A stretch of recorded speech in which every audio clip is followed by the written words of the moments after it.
Ibadah Natal bersama oleh Persekutuan Gereja-Gereja di Papua dengan tema Ia akan menamakan Dia Immanuel pada Matius 1 ayat 23, sekaligus berdiskusi tentang transformasi Papua bersama hamba Tuhan dari seluruh Indonesia secara online atau via Zoom. Ibadah Natal oleh PGGP atau Persekutuan Gereja-Gereja di Papua yang dilaksanakan di kediaman Ketua PGGP Provinsi Papua Pendeta Lipius Biniluk yang dihadiri oleh petinggi-petinggi gereja di tanah Papua.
Sebelum dilaksanakan ibadah Natal, terlebih dahulu dilakukan ibadah bersama dengan hamba-hamba Tuhan dari seluruh Indonesia dan dilanjutkan dengan berdiskusi singkat, yakni membahas tentang transformasi Papua dengan tujuan menyiapkan generasi muda untuk transformasi Papua di 7 pilar atau 7 gunung masyarakat yang diikuti oleh tim doa dari seluruh Indonesia melalui aplikasi Zoom atau daring. Dalam pemaparan tentang 7 pilar atau 7 gunung ini, ada sebuah tim kecil yang di dalamnya terdiri dari tokoh-tokoh gereja, yakni Pendeta Lipius Biniluk, Pendeta Freddy Sitomorang, PDM Kevin Handojo, Pendeta Denny Sopangat, Pendeta Richard Paai, Pendeta Max Ebe, Martin Gultom, Sahat Martin Sinurat, dan Eli Radia. Dan tim kecil yang berada di Papua yakni Pendeta Lipius Biniluk, Pendeta Hizkia Rolo, Pendeta JM Sianturi, dan Pendeta Matan Ayorbaba. Diskusi berlangsung secara lancar dan membahas tentang kegerakan anak muda dan tergabung dengan orang dewasa sehingga muncul gagasan-gagasan baru, sehingga menciptakan hal-hal positif yang dapat melahirkan tujuan bersama oleh semua umat beragama khususnya di Papua. Setelah diskusi singkat selesai, kegiatan dilanjutkan dengan ibadah Natal bersama dengan menyanyikan puji-pujian atas kasih Tuhan yang masih memberi kesehatan rohani dan jasmani, sehingga dapat melaksanakan ibadah bersama dengan hikmat. Kemudian lilin satu persatu dinyalakan oleh keluarga dan tokoh-tokoh PGGP yang hadir dalam ibadah tersebut. Immanuel ada bersama-sama dengan kita. Itu penting sekali. Karena situasi dan kondisi seperti itu, jangan sampai kita menyangkal keberadaan Immanuel, Allah yang tidak dibatasi oleh ruang dan waktu. Ya, Dia ada, Dia peduli, Dia perhatikan, Dia menjawab doa-doa kita. Tapi kadang-kadang putus asa karena di depan mata ada yang seperti ini, ada yang seperti itu. Tetapi ingat, firman Tuhan dalam Matius pasal 1 ayatnya yang ke-23 itu, sesungguhnya anak darah itu akan mengandung dan melahirkan seorang anak laki-laki, dan mereka akan menamakan dia Immanuel, yang berarti Allah menyertai kita. Allah menyertai kita. Ini penting sekali. Allah menyertai setiap orang-orang percaya. Situasi begini sangat penting yang tadi saya katakan, karena Immanuel yang disebut Yesus itu adalah Yesaya 9 ayat 5 sampai 6. Yesaya pasal di sana katakan dia adalah penasihat ajaib, ya, Allah yang perkasa, Bapa yang kekal, Raja damai. Ini luar biasa. Situasi boleh terjadi seperti yang kita alami, tetapi penasihat ajaib itu ada. Itu sebabnya kalau ada masalah saudara, masalah keluarga, masalah pemerintahan kita atau gereja, tidak boleh lari kepada siapa-siapa, lari kepada penasihat ajaib. Penasihat ajaib hanya satu, Yesus Kristus. Tidak ada penasihat yang lain. Yang kedua, Allah yang perkasa, gagah perkasa. Orang yang gagah perkasa di bumi ini tidak ada. Dia saja satu-satunya di bumi dan di sorga. Jadi kalau kita pergi kepada orang yang gagah perkasa, kepada Bapa yang kekal, apalagi dia disebut Raja Damai. Itulah sebabnya dia diberi gelar Immanuel.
Kemudian kegiatan dilanjutkan dengan ucapan Natal dan Tahun Baru dari tokoh-tokoh gereja yang hadir dalam ibadah tersebut, serta doa dan harapan terbaik untuk semua umat yang merayakan hari Natal.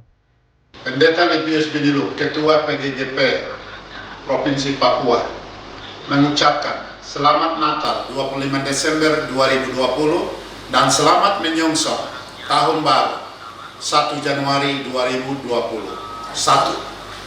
Tuhan Immanuel beserta kita di tahun 2020.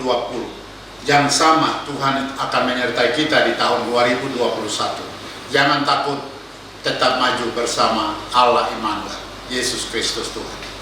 Wakil Ketua Sinode GKI di Tanah Papua, Ketua PG Wilayah Papua, Wakil Ketua PGGP mengucapkan selamat merayakan Hari Raya Natal 25 Desember tahun 2020 dan selamat menyongsong Tahun Baru 1 Januari 2021. Tuhan menyertai kita. Immanuel. Wakil Sekretaris Persekutuan Gereja-Gereja di Tanah Papua menyampaikan selamat memasuki Natal 2020 dan selamat menyongsong Tahun Baru 2021. Kiranya Immanuel, Allah beserta dengan kita, kini sampai selama-lamanya, beserta dengan Tuhan, kita akan dapat berbuat perkara-perkara besar. Shalom. Saya Pendeta Jalahan Sianturi, Ketua Sinode GKO di Tanah Papua, Bendahara PGI di Tanah Papua, Bendahara 2 PGGP Tanah Papua, mengucapkan selamat Hari Natal 25 Desember 2020 dan selamat memasuki Tahun Baru 1 Januari 2021. Tuhan yang Immanuel itu akan menyertai kita senantiasa. Shalom. Acara ibadah selesai dengan doa dan harapan agar semua di tahun 2021 nanti akan menjadi tahun terbaik bagi semua umat dan belajar dari tahun 2020 yang dimana penuh dengan cobaan yang menimpa umat manusia, salah satunya COVID-19, dan berharap pandemi cepat berakhir agar umat manusia bisa kembali hidup dengan damai seperti sedia kala. Dari kota Jayapura, Papua, Firman Iksan, JTV mengabarkan.